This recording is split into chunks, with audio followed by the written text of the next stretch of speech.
कि इस मौके पर मैं सबसे पहले मियां अल्ताफ़ साहब अहमद लारवी साहब जो इंडियन अलायंस के कैंडिडेट हैं अनंतनाग पार्लियामेंट्री कॉन्स्टिट्यूंसी से, उनको इस हिस्टोरिक विक्ट्री के लिए मैं मुबारकबाद देना चाहता हूं कि जिन्होंने एक इतिहास कायम किया जम्मू कश्मीर में और इतने 3 लाख के लगभग मार्जिन से उन्होंने यहां से जीत हासिल की।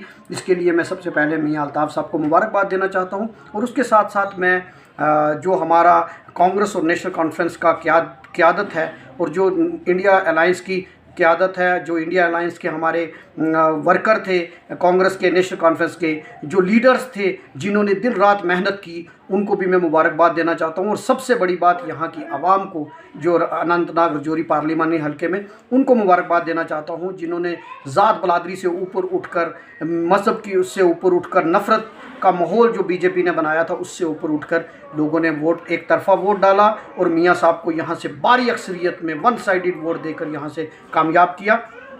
आज का जो इलेक्शन है 2024 का इलेक्शन जो आज रिज़ल्ट हुए हैं, ये बड़े चौंकाने वाले रिज़ल्ट हैं, बड़े ऐतिहासिक रिज़ल्ट हैं।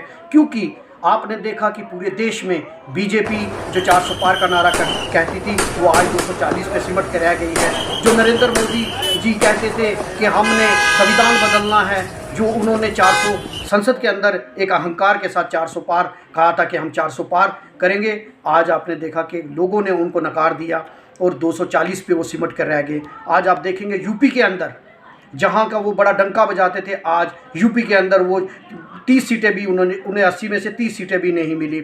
आज अगर महाराष्ट्र में जो इन्होंने पार्टी इसको तोड़ा, जिस तरीके से एक चुनी हुई सरकार को गिराया, आज लोगों ने उस पर भी उनको नकार दिया। और आज आपने देखा कि वहाँ इंडिया अलायंस बहुमत पार कर रहा है। उसके बाद आप कर्नाटक में देखिए, आप राजस्थान के अंदर देखिए, आप वेस्ट बंगाल के अंदर देखिए, इन्होंने हर हथकंडा, इन्होंने संविधानिक को मिटाने के लिए और जो इंस्टीट्यूशंस थे, जो इंडिपेंडेंट इंस्टीट्यूशंस हो, संवैधानिक संस्थाओं पर जो प्रहार किया था उसका लोगों ने भरपूर जवाब दिया।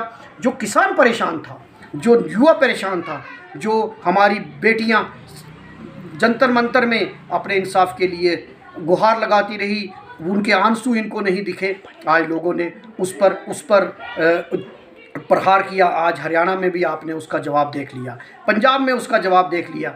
आज लोगों ने बीजेपी को नकार दिया है, पूरे देश में बीजेपी को नकार दिया है और जो इनका अहंकार था वो आज ज़मीन पर आ गिरा है। इस मौके पर मैं अपने नेता आदरणीय श्री राहुल गांधी जी की सराहना करता हूँ, उनको सैल्यूट करता हूँ। उनकी मेहनत ने रंग लाया और आज इंडिया अलायंस यहाँ पहुँचा।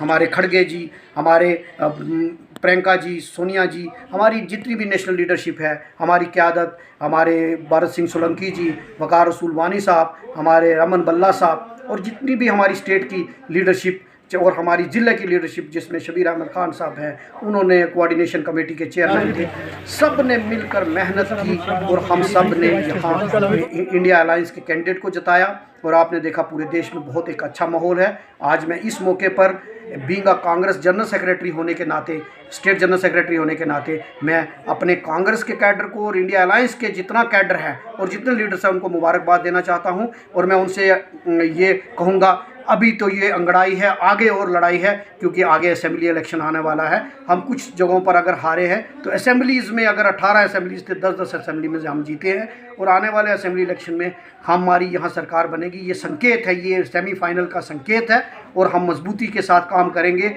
हमें इसी जोश और जज्बे के साथ काम करके आगे हमें बढ़ना है और संविधान को बचाना है, इस देश को बचाना है।